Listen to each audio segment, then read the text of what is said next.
Happy Vlogmas in a van day 2.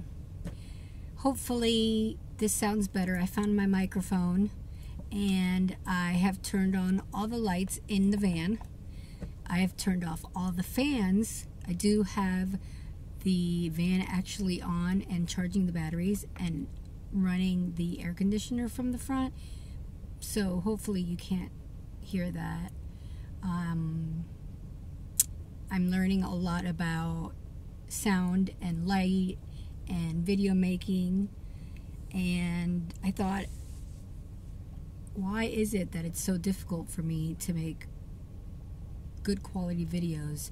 And this probably ties in with what I wanted to talk about today, which is the number one question that I get is, how do you get to live the lifestyle that you live? Because I get to travel a lot, and I get to work a lot as well if I want to.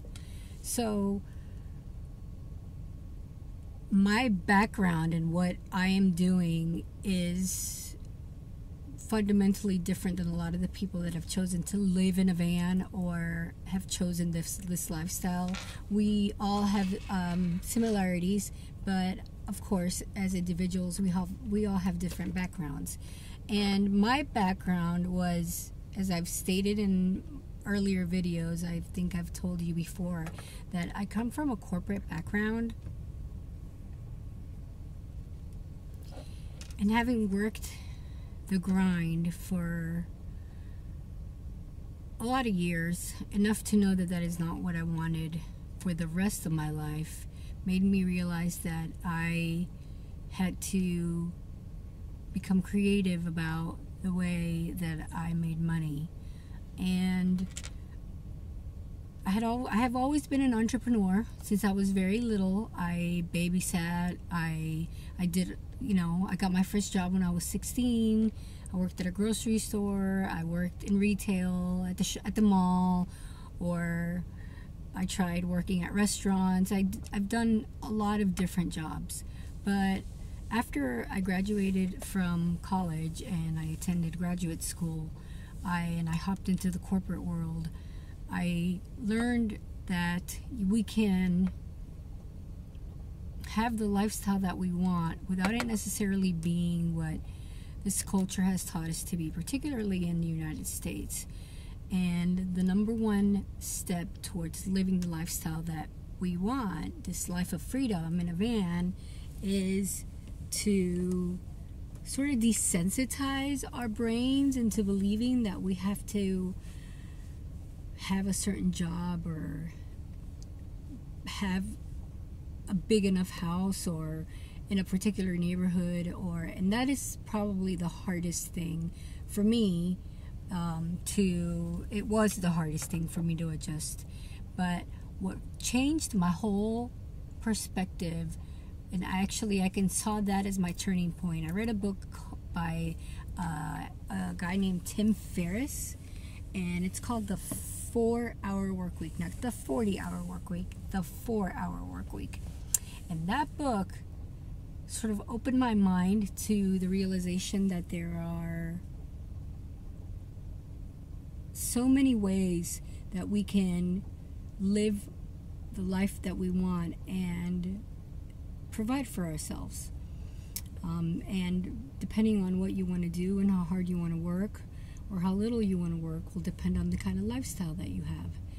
But by no means do you have to sacrifice your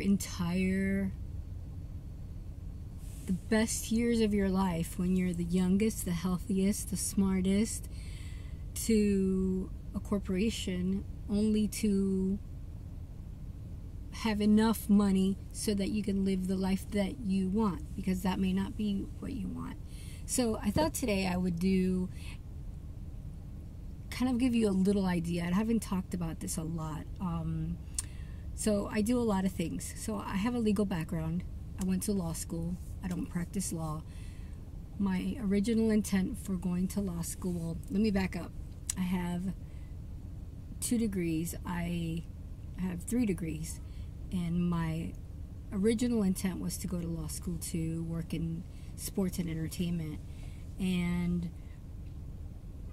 but because I have always had this entrepreneurial spirit and always wanted to be sure that I had the backup plan, I also got I was a double major, English history with a minor in secondary education, and I became a certified school teacher. So I was certified to teach 6th through 12th grade at the public school level or private school, and then once I got my law degree, I was able to I qualified to teach at the university level. And in between, during my time in law school, I also obtained a certificate in athletic training, because athletics have always been a really big part of my life. So I had it covered, or so I thought. I figured I had enough education to be able to provide for myself and have the American dream. And as it turns out, after a couple of years in the corporate world, and I realized that it was not what I wanted. But like I keep going back to, another pivotal point for me was the death of my mom and my brother. But having had that, if I had not read the book by Tim Ferris, I probably would not have known which way to go and how to start becoming an entrepreneur in a way that would be sufficient to provide for myself. So if I could give advice to anyone, that would be the number one thing, is find Tim Robbins is very motivational, but I don't find a lot of his wisdom as practical as, say, Tim Ferris. I have read probably every not every, but a huge portion of all the books or portions of books by authors that help you become a better business person, that give you ideas on how to create businesses. And so what I started doing, a lot of my background in the corporate world was with real estate and land acquisition and finance, and I was afraid to quit my job because they were good jobs. But that was the number one step in getting out of the grind in order to be able to explore what I was really passionate about. And once I did that, things started to fall into place. So it was a reprogramming of my mind that began to happen when I was no longer living paycheck to paycheck, or even if I wasn't living paycheck to paycheck, which I was at the time I was in the corporate world, I no longer do that. But when I was relying on when I knew that on the 1st and the 15th I was going to get X amount of money, I had to change the shift of my brain into thinking differently about how you provide for yourself and how we can be successful and make our dreams come true.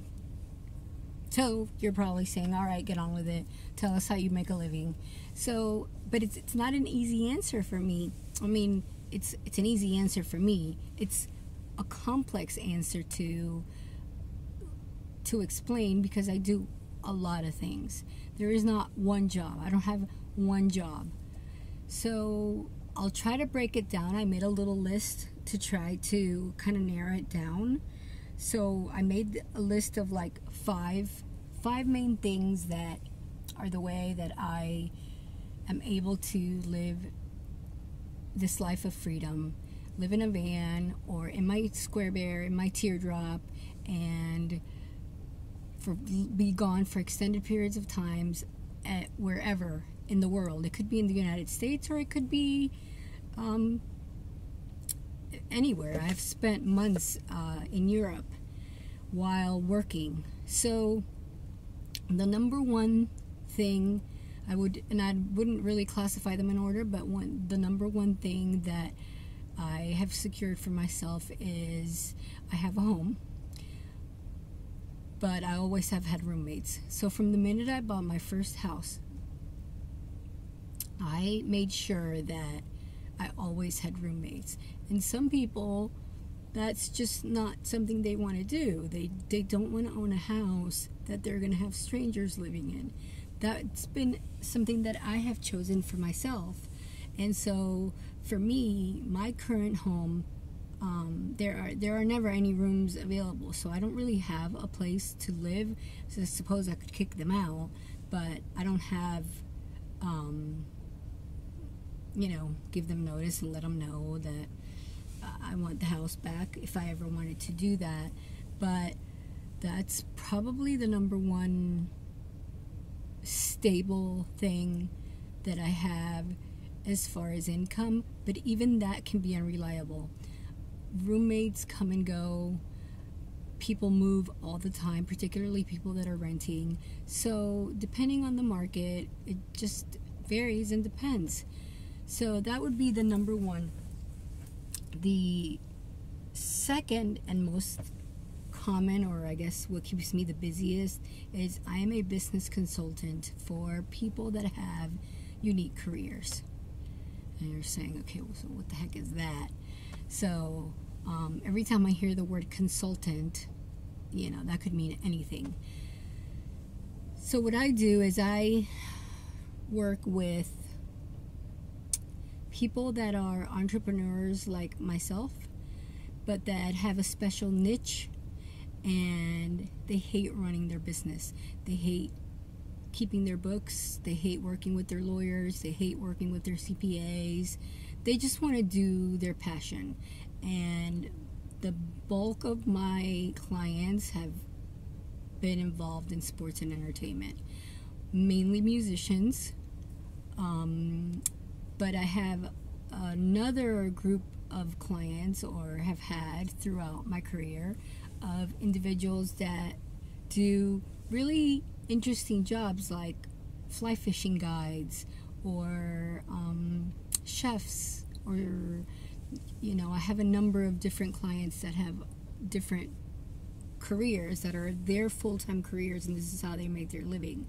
Instead of going to the office, they go out to the ocean and they go fishing and they guide a fishing trip. Or I have had, and a lot of the stuff that I've done I don't share, because a lot of times I work with a lot of high profile people, and so I'm required to sign non-disclosure agreements and confidentiality agreements.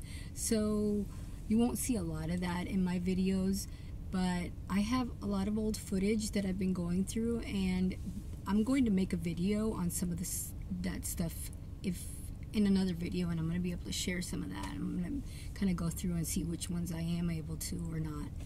So that's the second thing I do.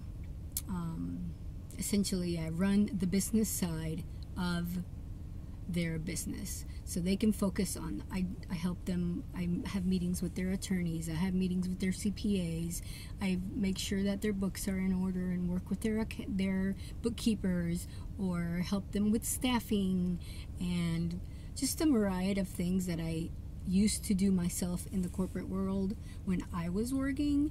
So I implement all these skills to help other people have successful entrepreneurial businesses, so they don't have to go into the corporate world. So a lot of my clients are small clients. They're either sole proprietors or small, less than 5 per company. The other thing I do is, and this has been a recent thing, I was a tour manager for a recording artist, kind of big one. He had 8-9 CDs, and that one was the one that I felt like, even though I was living the job that the life that I wanted, and had the jobs that I wanted, it was like I was back in the corporate grind. One year we went to New York, I think it was 17 times, and that doesn't include any of the other states we flew to that year, and I had no life. And it was fun, and it was exciting, but it was just like being in the corporate world. I would have to get on the plane at 5 a.m., arrive, we'd do sound check, then do the show at midnight or after, press, maybe the next morning do more press, and then hop on a plane and get back, and then maybe have 24 hours or 2 days before the next show and do it again. Sometimes several shows in a row. So it was during that time that I realized, okay, I'm doing this again.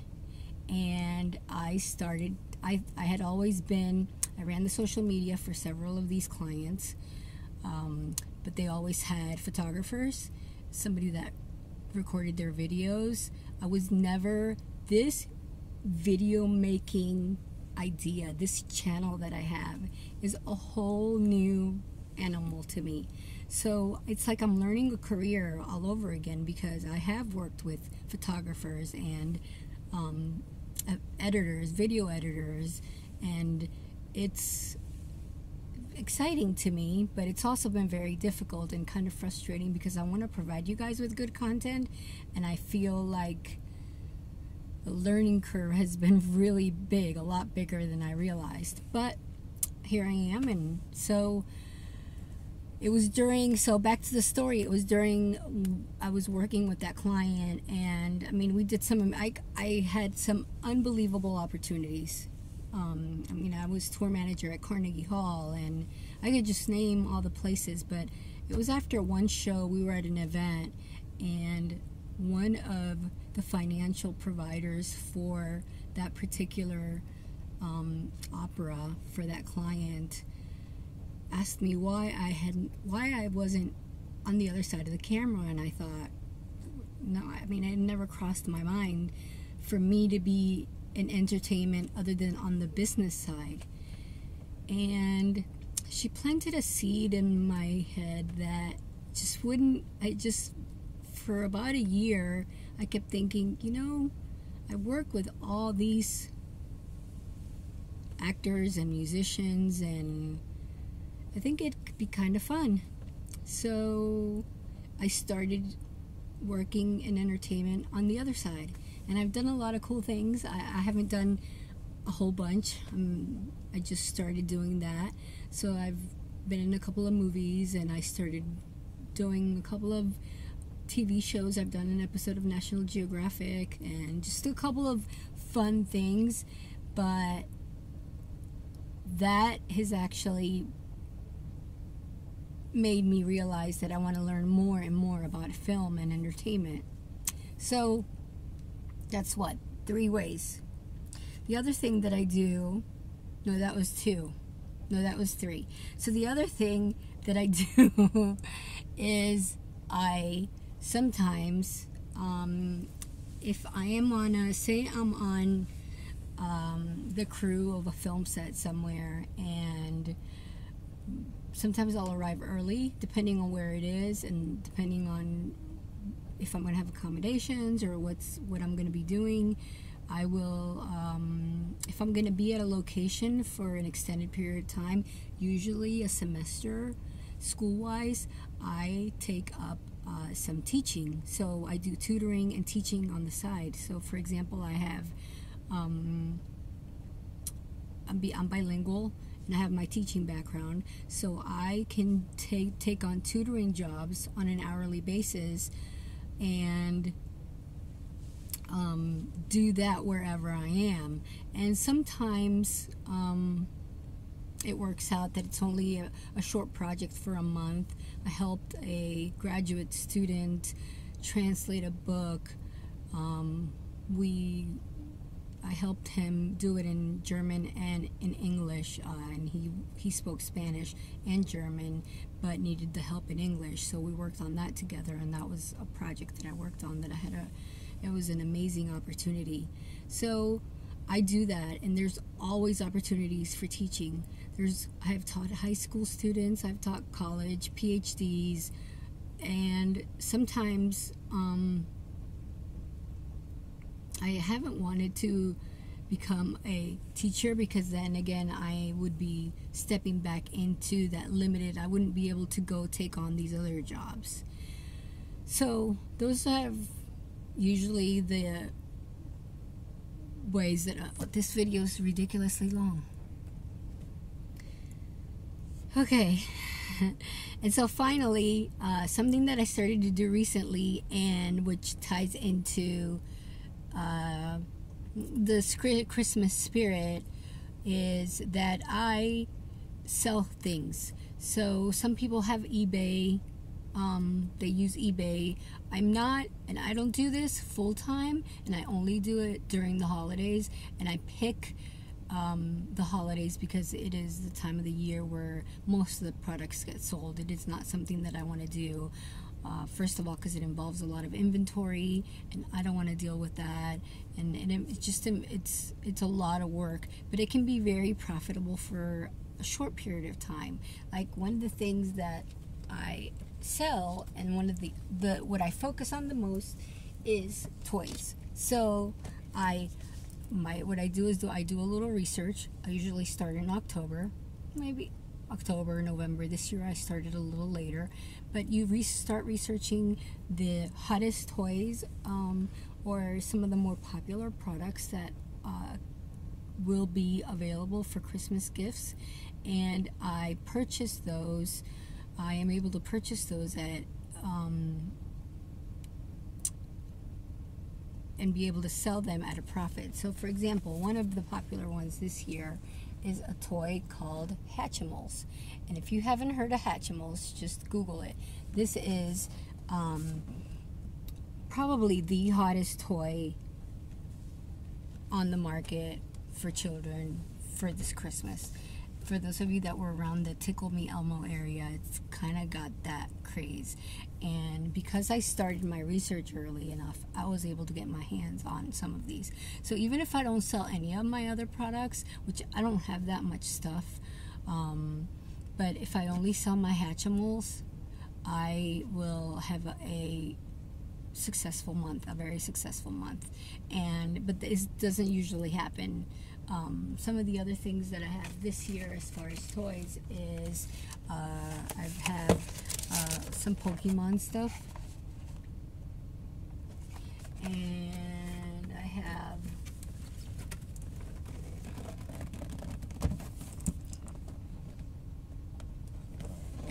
some of these are, I have several of these. So all of the things that I have purchased, and I have a few other things. There's a couple of Lego products that are very popular, but and once I sell them, I don't buy more product, and I don't continue to do this until next year. And it is just another way to provide a little bit of income, additional income for myself. And so when you take all these jobs and all these sources of income, you're able to live this kind of lifestyle. And I'm able to work as much or as little as I want. I don't have to sell these products during Christmas. It just depends on your personality and what you want to do. But Christmas time is the best time to do this, and I recently started doing this maybe 2-3 years ago, and it's just something that has allowed me to bring in a little bit extra of income and help me enjoy the holidays even more. So I wanted to share that with you and share my experiences, as I know a lot of people have asked me about how I make a living, and I think that it's different for everyone.